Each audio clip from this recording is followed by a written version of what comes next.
Iya, ini perlu saya tegaskan bahwa negara kita, Indonesia, ini adalah negara hukum.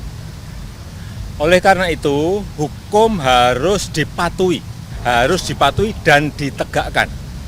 Untuk apa? Untuk melindungi kepentingan masyarakat, melindungi kepentingan bangsa dan negara. Jadi, sudah merupakan kewajiban aparat penegak hukum untuk menegakkan hukum secara tegas dan adil. Dan ingat, aparat hukum itu dilindungi oleh hukum dalam menjalankan tugasnya. Untuk itu tidak boleh ada warga dari masyarakat yang semena-mena melanggar hukum yang merugikan masyarakat, apalagi membahayakan bangsa dan negara. Dan aparat hukum tidak boleh mundur sedikit pun. Tapi aparat penegak hukum juga wajib mengikuti aturan hukum dalam menjalankan tugasnya, melindungi hak asasi manusia.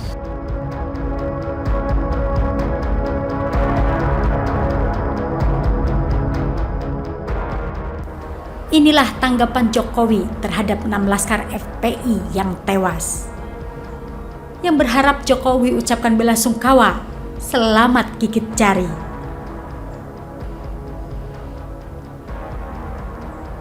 Setelah kematian 6 anggota laskar FPI, ada beberapa pihak yang memaksa Jokowi untuk mengucap bela sungkawa atas kematian laskar.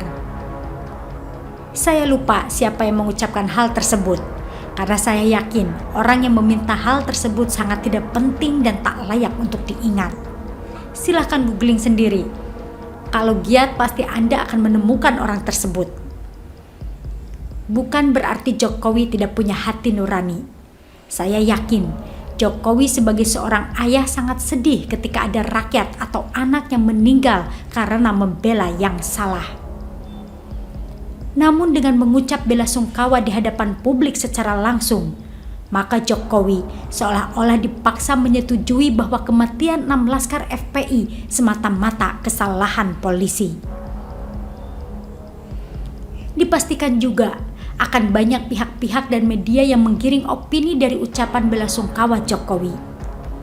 Penulis sebut saja, salah satunya yaitu Tempo, yang di majalahnya menjelaskan kematian 6 laskar FPI hanya dari satu sudut pandang, yaitu sudut pandang FPI. Apalagi saat tersebut juga sudah banyak yang melancarkan propaganda bahwa laskar mati dalam keadaan syahid. Lalu hari ini, akhirnya Jokowi berkomentar tentang kematian laskar tersebut. Tidak ada ucapan bela sungkawa dan simpati. Jokowi benar-benar menempatkan diri sebagai panglima tertinggi penegakan hukum di negara kita Indonesia tercinta. Dilansir dari suara.com, Jokowi berkata, masyarakat tidak boleh bertindak semena-mena dan melakukan perbuatan melanggar hukum yang merugikan masyarakat, apalagi bila perbuatannya sampai membahayakan bangsa dan negara. Kata Jokowi seperti dikutip suara.com, Minggu 13 Desember 2020. Perhatikan kalimat yang saya tekankan tadi. Sembarangan membuat kerumunan dan pamer massa jelas membahayakan bangsa dan negara. Silahkan renungkan sendiri akibat dari perbuatan bibib yang sengaja sok jago pamer kekuatan massa. Jika hal tersebut salah, maka jelas 6 laskar yang mati adalah bagian dari orang yang membahayakan bangsa dan negara. Selanjutnya perhatikan kembali. Di situ ada 2 kata masyarakat yang konteksnya berbeda. Satu, masyarakat yang berbuat semena-mena dan melakukan perbuatan melanggar hukum. Lalu satu lagi, masyarakat yang mengalami kerugian akibat tindakan rakyat yang pertama. Jelas ya? Jadi semuanya bagi Jokowi adalah rakyat. Namun Jokowi paham mana rakyat yang taat hukum dan mana rakyat yang dirugikan akibat ada rakyat lain yang melanggar hukum. Bagi masyarakat yang melanggar hukum, maka akan ditindak tegas karena negara menjaga hak rakyat yang lain, rakyat yang taat hukum. Kasarnya, rakyat Petamburan yang hanya secuil tersebut jangan sampai merugikan rakyat banyak yang tidak bersalah.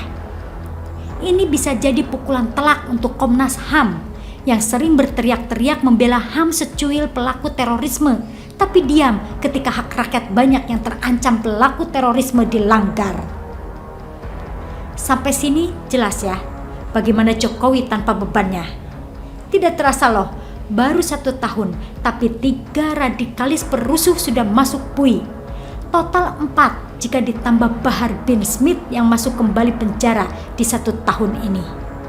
Gus Nur, Maher, Smith, Bibib, ini bisa membuat grup band dengan lagu pertamanya berjudul Ku Menangis. Dalam menjalankan tugasnya, aparat dilindungi oleh hukum. Aparat hukum juga tidak boleh gentar dan mundur sedikit pun dalam melakukan penegakan. Tegas Jokowi. Luar biasa presiden kita yang satu ini. Support penuh aparat negara menegakkan hukum. Karena itu wajar TNI dan kepolisian yang sering berusaha diadu domba oleh radikalis saat ini tampak mesra dan bersatu. Jika terdapat perbedaan pendapat tentang proses penegakan hukum, gunakan mekanisme hukum, termasuk melibatkan lembaga independen seperti Komnas HAM, tutur Jokowi. Di sini bisa kita lihat bagaimana Jokowi konsisten menggunakan hukum dan konstitusi. Jokowi bisa saja menghabisi Bibib menggunakan cara-cara seperti Soeharto, tapi Jokowi tetap stay menggunakan hukum dan konstitusi, sekalipun lawan politiknya menggunakan cara-cara kotor untuk menjatuhkan beliau. Intinya, silakan yang pro FPI kalau memang punya bukti, silakan buktikan di hadapan hukum, bukan hanya koar-koar di media sosial seperti contohnya Felix Xiao. Jokowi bahkan mempersilahkan jika Komnas HAM mau membantu, tapi seperti kalimat di awal, maka silakan buktikan di hadapan hukum agar tiada dusta di antara kita. Begitulah kura-kura. Bagaimana menurut Anda? Artikel ini dilansir dari siwet.com, ditulis oleh Jaya Wijaya.